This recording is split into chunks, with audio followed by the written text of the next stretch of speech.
Et ouais, l'année 2019. Certes que c'était l'année des cinéphiles, mais bon, faut dire ce qui est. Et quand même des films décevants. Je vais pas faire le philosophe, il n'y a pas du blanc à 100% et du noir à 100%. Dans cette année 2019, bonne nouvelle, mais mauvaise nouvelle. Traditionnellement, on commence toujours par la bonne, mais moi contrairement, je vais commencer par la mauvaise. Cette vidéo, je l'ai nommée le flop 10 des films de l'année 2019. C'est parti! Numéro 10. Bien sûr, pas Zinedine Zidane, plus sérieusement. On commence par le film Sang Froid, interprété par l'acteur Liam Neeson.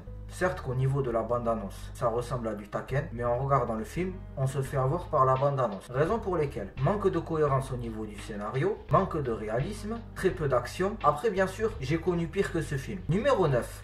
Captive State, une fois de plus, je me fais avoir encore par la bande-annonce par ce film. Ce film en fait, au niveau du thème, combat entre l'homme contre l'extraterrestre. Très peu d'action dans ce film, incompréhensible au niveau du scénario. De plus, on a l'impression que ce film possède un scénario non original. Je suis même prêt à parier que c'est un copier-coller du plagiat comme vous préférez, de la série V Les Visiteurs. Numéro 8. Men in Black International. Certes que ce film possède un bon casting, mais au niveau scénario, au niveau jeu d'acteur, vraiment nul. Pour moi, ce film, pour la saga originale Men in Black, il n'y a pas la présence de Will Smith et de Tommy Lee Jones. Chris Hemsworth interprète bien Thor, mais ça ne veut pas dire qu'il interprète bien un agent du MIB. Et même les choses sont faites à la va-vite, contrairement aux deux premiers films de Men in Black. Numéro 7. El Camino, le film de Breaking Bad. J'en étonne plus d'un, et ben faut dire ce qui est, il manque beaucoup de choses dans ce film. Il manque beaucoup de personnages, manque d'action, il y a trop de dialogue et faut dire ce qui est, ce film est vraiment un grand vide. Certes que c'est consacré sur la vie de Jesse Pinkman, je vais aller à l'extrême, ce film a détruit la meilleure série de tous les temps. J'espère que ce ne sera pas le cas pour Better Call Saul. Numéro 6, le film Aladdin. En ayant grandi dans les grands classiques de Disney, si je compare le film et le dessin animé,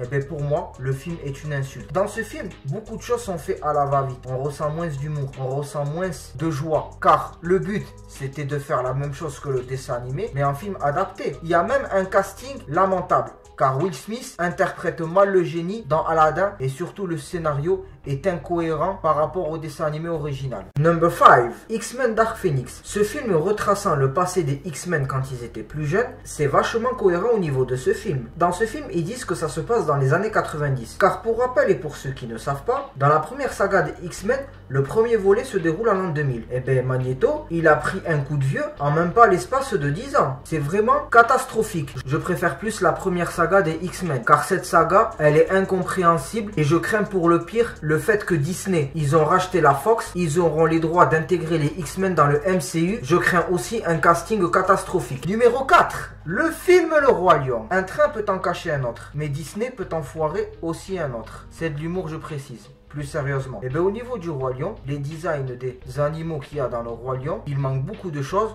surtout les voix françaises. Contrairement au dessin animé classique du Roi Lion, ce film est carrément un bafouement. Et je vais même aller à l'extrême. Déjà le fait que par exemple, le singe Rafiki n'a aucune importance dans ce film, comme dans le film Aladdin, le perroquet Iago de Jafar n'est pas important, et bien c'est la même chose. Disney réussit à foirer leur propre classique. Numéro 3. Terminator Dark Fate. Toujours rien compris, une suite de plus gaspillée et du budget gaspillé même. Terminator 3, le soulèvement des machines, ça n'a pas marché. Pareil pour Renaissance, pareil pour Genesis et pour finir, Terminator Dark Fate. Dans ce film, Arnold Schwarzenegger n'est pas la vedette, au contraire, il se l'a fait voler. J'ai même fait une critique sur ce film, ce n'est pas réaliste et c'est contradictoire par rapport aux deux premiers films de Terminator 1 et Terminator 2. Terminator Dark Fate a foiré le classique. Je me demande comment James Cameron peut valider ce genre de film. Numéro 2. Spider-Man Far From Home. J'en étonne encore plus d'un. Ben chacun ses goûts. On a toujours un Spider-Man aussi débile mental qui est interprété par l'acteur Tom Holland, faisant partie de l'univers du MCU. Tom Holland interprète très mal Spider-Man, que ce soit dans le Homecoming ou dans le Far From Home. Ce film est un bafouement pour le comics et pour l'univers Spider-Man. Affaire à suivre. Je ferai une vidéo spécialement sur les films Spider-Man. Number 1. J'ai gardé le meilleur meilleur pour la fin. Ou non, plutôt le pire pour la fin. Star Wars épisode 9, l'ascension de Skywalker.